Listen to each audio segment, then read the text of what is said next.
Olá, pessoal, tudo bem? Essa semana nós vamos trabalhar os números decimais, lá no capítulo 3. Para iniciar essa parte, os números decimais são formados por uma parte inteira e outra fracionária, ou somente pela parte fracionária. Alguns números decimais representam frações que possuem denominador igual a 10, 100 mil, 10 mil, entre outros. Aqui tem 4 exemplos de como transformar uma fração decimal em um número decimal. Então, vocês estão vendo que no primeiro exemplo, 15 décimos, eu tenho um zero, que é no 10, então quer dizer que eu vou ter uma casa decimal. Do lado, eu tenho 31 centésimos, eu tenho 2 zeros, então eu vou ter duas casas decimais. No 7 milésimos, eu vou ter 3 zeros e 3 casas decimais, e assim por diante. No próximo número, eu tenho 4 zeros e 4 casas decimais, tá? Então, como é que eu vou fazer essa transformação?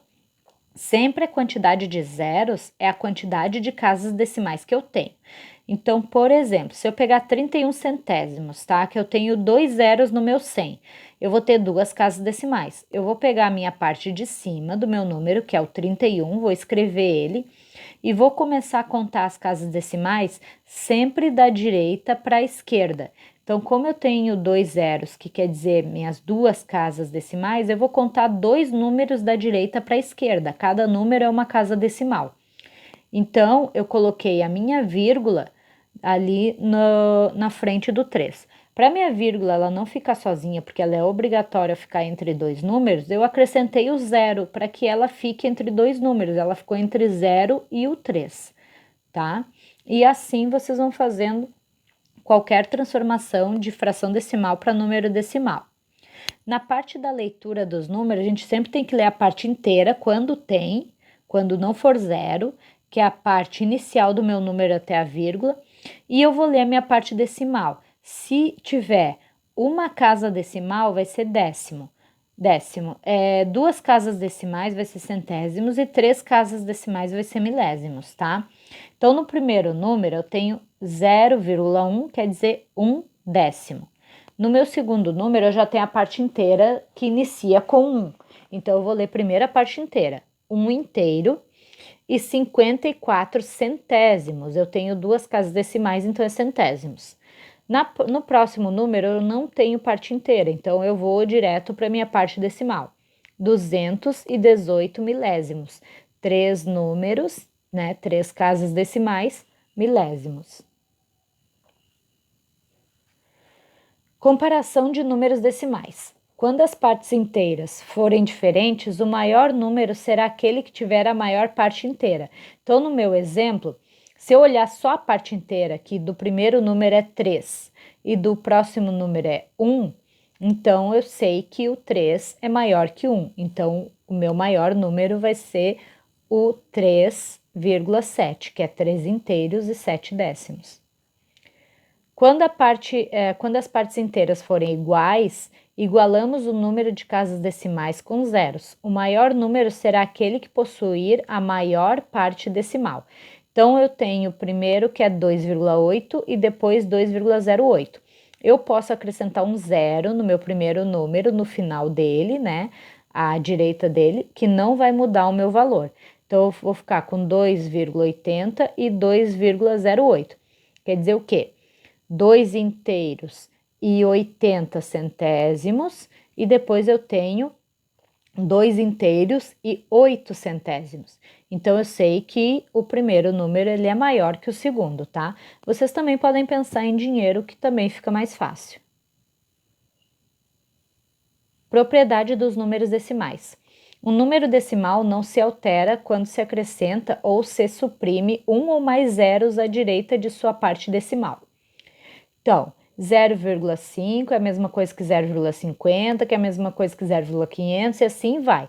Tanto se eu acrescentar ou tirar zeros, eles vão continuar sendo representando o mesmo valor. Adicionando e subtraindo números decimais, tá? Agora a gente vai para as operações. Na adição ou na subtração, a gente coloca vírgula debaixo de vírgula, tá? Completa-se as casas decimais com zeros, opera-se como se fossem números inteiros, normal, tá? Então, 1,2 mais 4,33. o que que eu vou ter? Eu botei vírgula embaixo de vírgula. Vocês viram que no último 3, na parte de cima, ele tinha ficado em branco, então foi acrescentado aquele 0 em azul para que eu consiga fazer o meu cálculo, tá? Então, eu vou seguir o meu cálculo em cada casa e a minha vírgula ela vai descer, tá? Para o mesmo lugar que ela tá bom? É só descer a vírgula, ok? Mesma coisa acontece ali do lado na subtração. Lembra que na subtração, tá? Foi acrescentado aqueles zeros em cima, então eu vou ter que pedir emprestado pro meu número para poder fazer a subtração. Toda aquela continha que vocês já sabem fazer. Multiplicando números decimais. Multiplica-se como se fossem números inteiros e o produto, que é o resultado, damos um número de casas decimais igual à soma do número de casas decimais existentes nos fatores. Então, por exemplo, o 2,54 vezes 1,3, tá? O que que eu vou ter? Eu vou pegar e vou tirar a vírgula deles, vai ficar 254 vezes 13. Faço essa minha multiplicação normal e no meu resultado que eu vou acrescentar a vírgula, tá? Daí eu vou olhar o meu primeiro número. Eu tenho 2 casas decimais, que é o 5 e o 4. No meu segundo número, eu tenho uma casa decimal, que é o 3.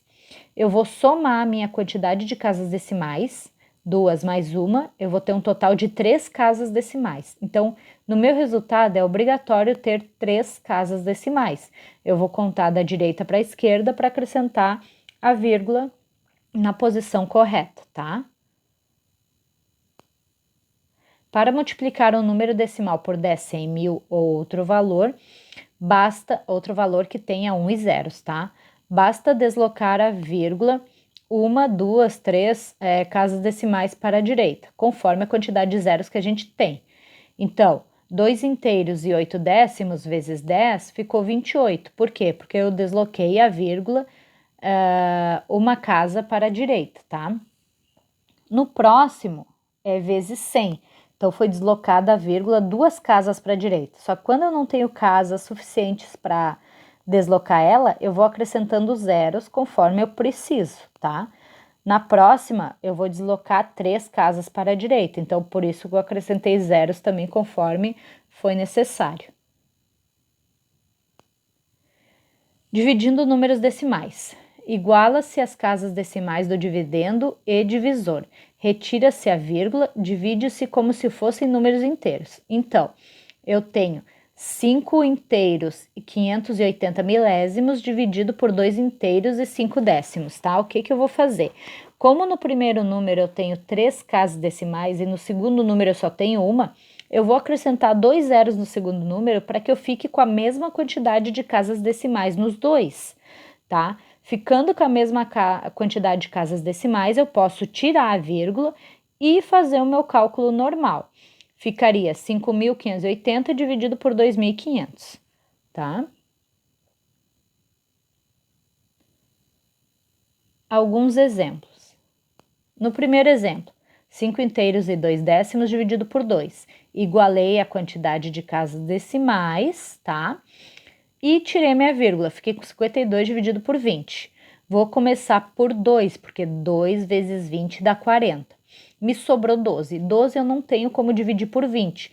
Então, eu vou acrescentar uma vírgula, tá? No meu quociente, para poder acrescentar o zero na minha conta e continuar a divisão, que daí vai dar 6 vezes 20, 120, e eu vou ter uma resposta exata, tá? A vírgula, quando eu acrescento no quociente, ela dá direito a acrescentar um zero em cada parte da minha conta, ok?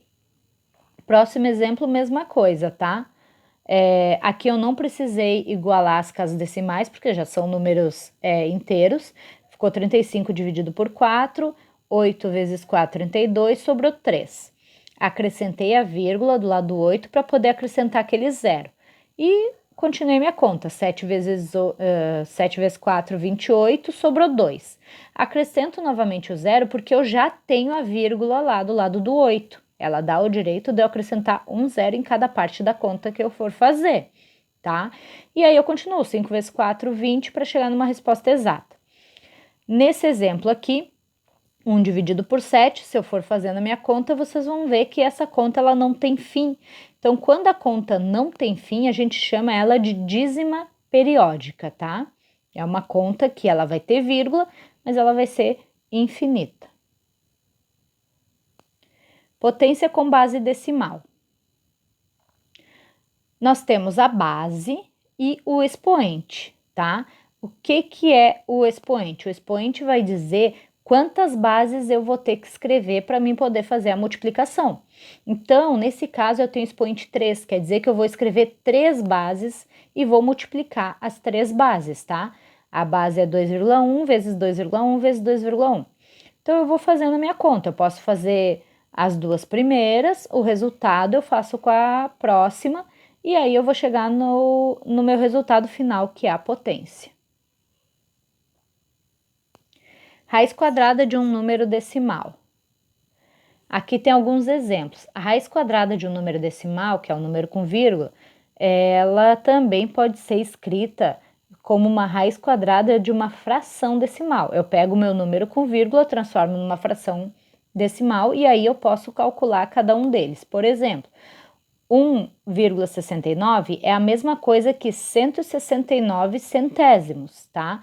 Eu posso tirar a raiz da parte de cima do meu numerador, que é a raiz de 169, que é 13, e eu posso tirar a raiz da parte de baixo, que é o meu denominador, que é a raiz de 100, é 10. Eu fiquei com 13 décimos. 13 décimos eu transformo para número decimal, número com vírgula, que vai ficar 1,3, 1 inteiro e 3 décimos. E assim acontece nos outros dois exemplos. Agora é hora de vocês praticarem um pouquinho, tá?